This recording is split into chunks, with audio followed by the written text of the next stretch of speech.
各位同学大家好，我们今天录制的影片是第13届 KKHTCNN 研讨会。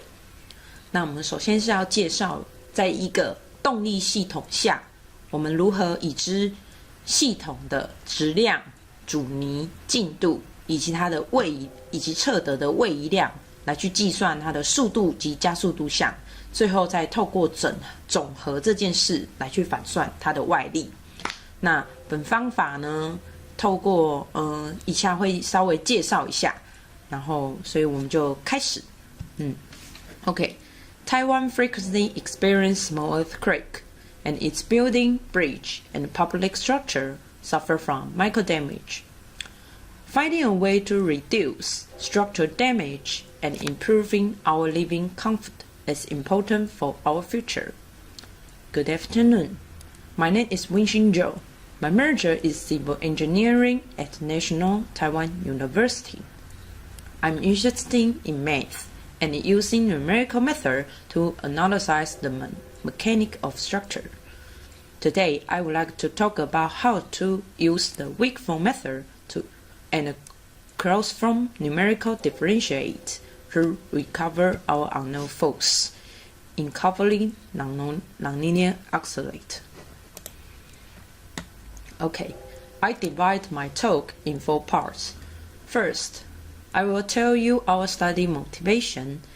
Second, I will explain how to use numerical method to recover unknown force and how to determine a likely expansion coefficient in closed form. I will show an example on how to verify it. And finally, I will talk about what this method may mean for our study.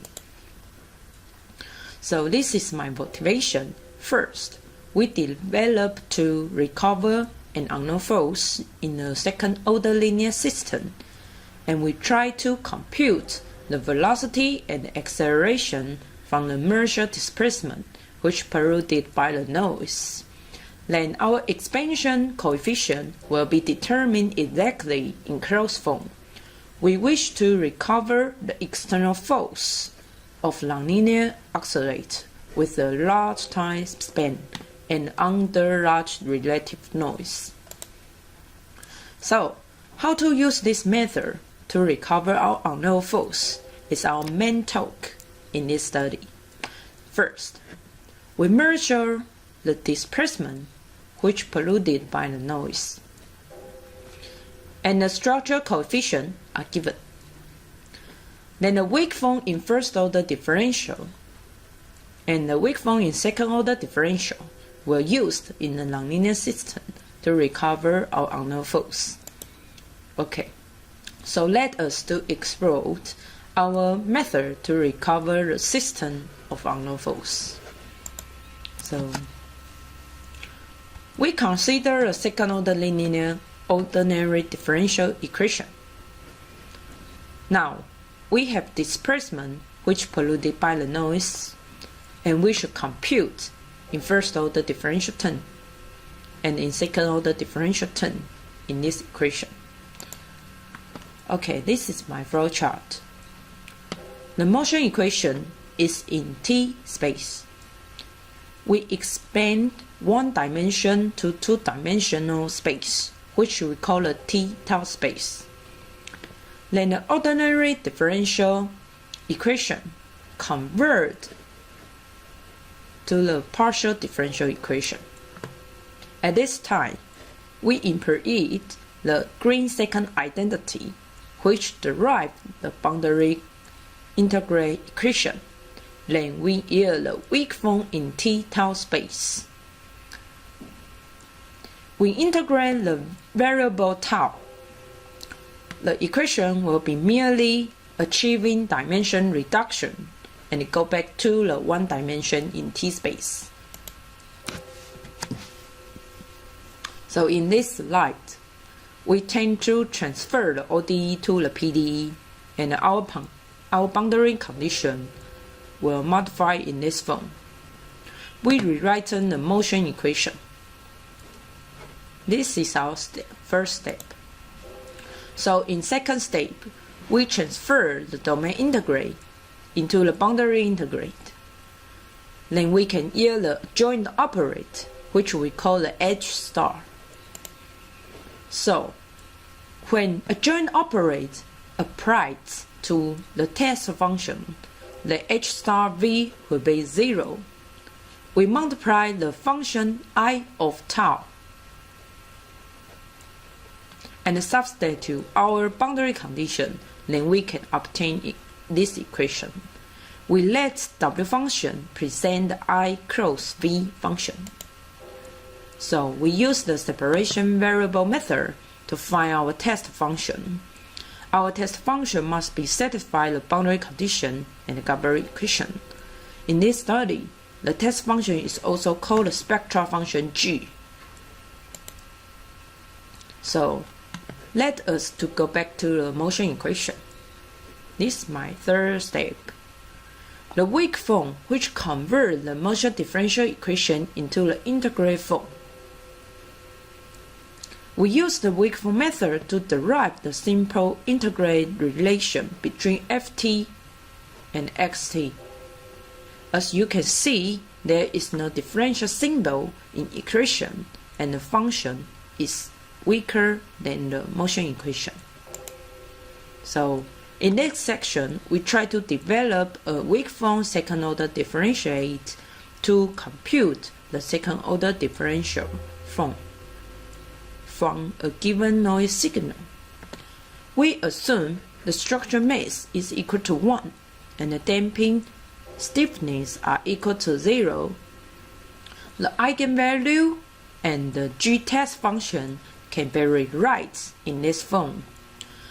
The weak form in acceleration term can be simpler and without resulting on the first order differential term.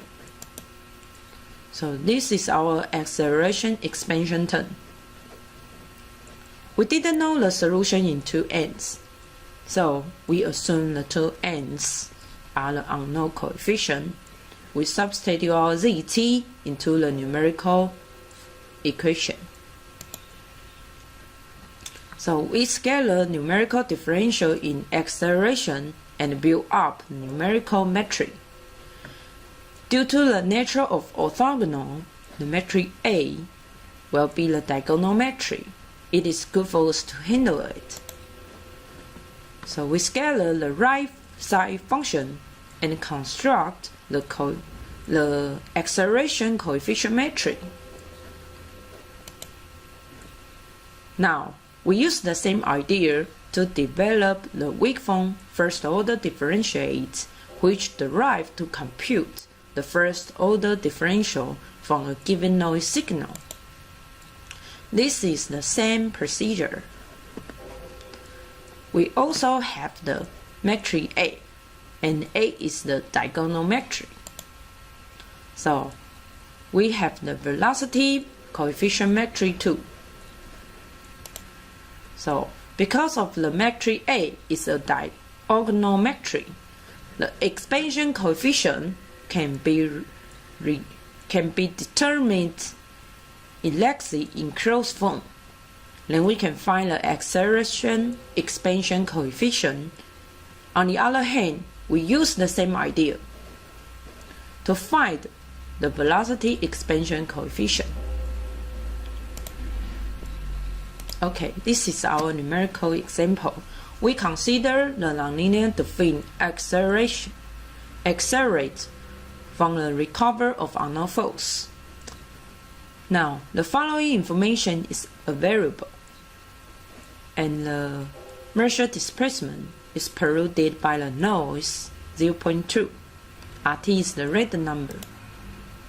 So, the weak form first order differentiate and the weak form second order differentiate were used in the nonlinear system to recover the unknown external force. We can expand the first order differential yt and also do the same idea in zt by solving loss coefficient.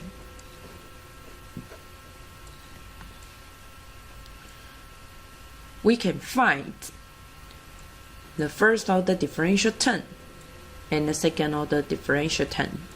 we sum up all these solutions, then we can recover the unknown force.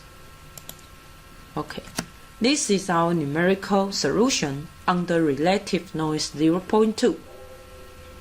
As you can see, the numerical solution is very fitted with our exact solution. It shows this method is feasible. The maximum error force is 0.43. It shows the weak form method can resist under large noise.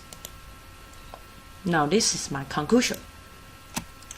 In this talk, we developed a weak form second order differentiate to compute the second order differential from a given noise signal without resulting on the first order differential. Then the weak form first order differentiates and the weak form second order differentiates were used in the nonlinear system to recover the unknown external force, right? So we also derived the closed form expansion coefficient to determine the unknown external force. And our numerical example shows the measure error of noise may be large up to 0.2. The weak form method is also very useful and robust against large noise. So now, this is all my presentation. Thank you for your listening.